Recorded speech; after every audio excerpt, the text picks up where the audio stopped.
Hello viewers, வணக்கம் and welcome back to my channel. ஐலி சீரியலுடைய அடுத்த எபிசோடுக்கான ப்ரொமோ என்ன அப்படின்றத பார்க்கலாம். லாஸ்ட் எபிசோடை பொறுத்த வரைக்கும் சிவா தன் மனசில் இருக்கிற காதலை ஐலி கிட்ட எல்லாரும் முன்னாடியும் வெளிப்படுத்திட்டாங்க. இதுக்கப்புறம் ஐலி சிவாவுடைய காதலை புரிஞ்சு பார்க்கலாம் அப்படின்ற எதிர்பார்ப்பு இருக்குது.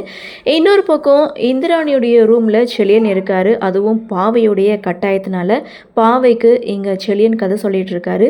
ஸோ பிடிக்கலனாலும் ஒரு கட்டத்தில் இந்திராணி அங்கேருந்து வெளியில் எழுந்து போகிறாங்க. இதுதாங்க லாஸ்ட் எபிசோட்.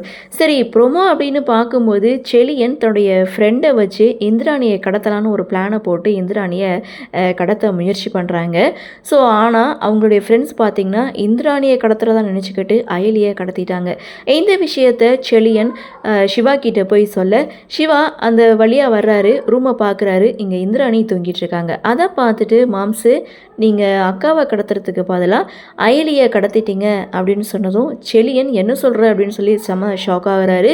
ஸோ சரி வா, உடனே அயலியை போய் காப்பாற்றலாம், இல்லைனா பிரச்சனை ஆகிடும் அப்படின்னு சொல்ல, பிரச்சனை தான் ஆனால் அயலிக்கு கிடையாது, உங்கள் ஃப்ரெண்ட்ஸுக்கு அப்படின்னு சொல்லி அப்படியே சீனை கட் பண்ணால் எவ்வளோ தைரியம் இருந்தால் ரூமில் இருக்கிற பொண்ணை நீங்கள் இப்படி கடத்துவீங்க அப்படின்னு சொல்லி செலியனுடைய ஃப்ரெண்டை லெஃப்ட் ரைட் வாங்கிட்டு இருக்காங்க. அதை பார்த்த செலியன் சிவா கிட்ட, என்ன சிவா அயலி இப்படி பிச்சு உதறா அப்படின்னு சொல்லி பயந்து போய் நின்றுட்டுருக்க ப்ரொமோவை முடிச்சிருக்காங்க. ஸோ அப்கமிங் எபிசோட் செம்ம காமெடியாக இருக்கும்னு நினைக்கிறேன். சரி பார்க்கலாம் என்ன நடக்குது, என்ன மாதிரி என்ன சுவாரஸ்யத்தோடு கதைகளை நகர்வாக கொண்டு வராங்க அப்படின்றத நாமளும் பொறுத்திருந்து பார்க்கலாம்.